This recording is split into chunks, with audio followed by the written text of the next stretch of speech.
So now that you know a little bit about how boats work, let's start building your own. The first step is to design the hull, and the hull is the part of the boat that interacts with the water. Hulls come in all different forms and shapes and sizes. You'll run into V-shaped hulls, flat hulls, or even pontoon-styled hulls, and there's no wrong way to do it. Some are better for speed, some are better for buoyancy, and some are better for maneuvering through the water. Take a look at some of the examples that we've shown you on the videos and on the project page and see if you can find some inspiration for how you want to make your boat. Once you have a little bit of a design in mind, go ahead and start mocking it down on paper and tracing it out on the cardboard. Cardboard, along with all the other materials that we've given you, bond really well with hot glue to make a watertight structure. Remember that due to buoyancy and Archimedes' principle, the best boats are going to be the ones that displace the most water without weighing very much themselves. Keep that in mind as you sort of brainstorm ideas for how you're going to design your boat and your hull. Some boats will sink from just the dead weight we're going to put on them, but a lot of them will also sink from tipping over. So keep in mind, you want to have a nice and low center of gravity. Another way to prevent tipping is to put some sort of stabilizers on your structure, like the boat shown on your screen right now. Noodles make a great material for these potential stabilizers, and what they do is they push the boat back towards center if it starts to lean their way. A few other tips we have for you are to double up the cardboard in areas that you think are critical. That's going to keep your boat nice and rigid and strong. Speaking of that cardboard, it's not waterproof itself, and that's where this aluminum foil comes in. You're going to want to wrap that as tightly as possible around areas that the cardboard interacts with the water. That way you can keep the water out of the cardboard for as long as possible and keep that boat buoyant. Feel free to cover your whole boat with the foil or just areas that you think are really important. And you can wrap it or glue it. So all of that is to say is don't get too caught up with the center of gravity to where your boat's too low before we even start loading it with weight.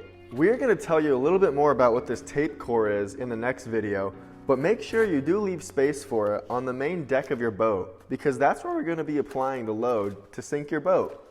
In the boat kit, we're giving you all sorts of fun materials like cardboard, foil, glue, a pool noodle, popsicle sticks, and much more to build your boat with.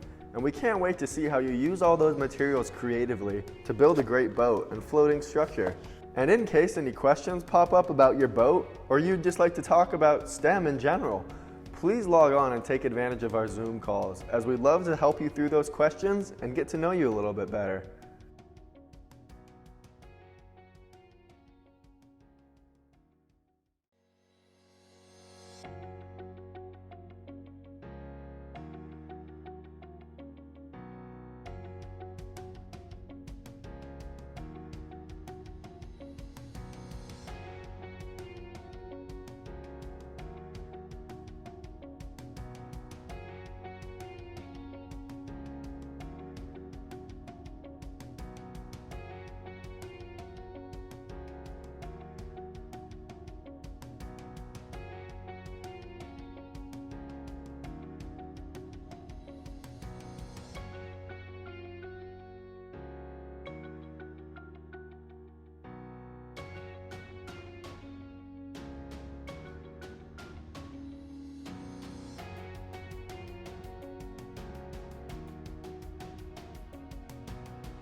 Stay tuned for the next video where we are going to teach you step by step on how we're going to test and evaluate your boat.